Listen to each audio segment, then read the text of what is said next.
അകത്തേക്ക് കടന്നു ഈ മോളെയും കൊണ്ട്. അകത്ത് ചെന്ന് കഴിഞ്ഞപ്പം അവർ ഞങ്ങളുടെ ഡോക്യുമെൻറ്റ്സ് നോക്കി കഴിഞ്ഞപ്പോൾ അവരെന്നോട് പറഞ്ഞു റൈറ്ററായിട്ട് എനിക്കിരിക്കാൻ പറ്റില്ല എന്ന്. അപ്പം ഞാൻ പറഞ്ഞു കഴിഞ്ഞ 3 പ്രാവശ്യം ഞാൻ തന്നെ റൈറ്ററായിട്ട് ഇരുന്നിരിക്കണേ. അപ്പോൾ അവർ പറഞ്ഞത് അവർ ശ്രദ്ധിക്കാണ്ടായിരിക്കും. ഒന്നാമത് ഏജ് ശരി അപ്ലിക്കൻറ്റിൻ്റെ ഏജിനേക്കാളും കുറവായിരിക്കണം എൻ്റെ ഏജ്. പക്ഷെ അത് ഏജ് ഓവറായ കാരണം അത് പറ്റില്ല.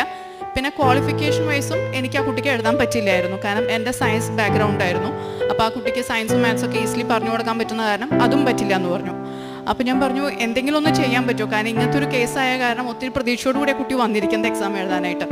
അപ്പം അവർ പറഞ്ഞു ഒരു കാര്യം ചെയ്ത് നിൽക്കുക. അപ്പം രണ്ടാമത് ഞാൻ പ്രാർത്ഥിച്ചു തുടങ്ങി. ഞാൻ പറഞ്ഞു എനിക്ക് ഇതിൽ ഒരു ഹയർ ഇൻചാർജിലുള്ള ആരോടെങ്കിലും ഒന്ന് സംസാരിക്കാൻ പറ്റുമോ എന്ന് ചോദിച്ചു.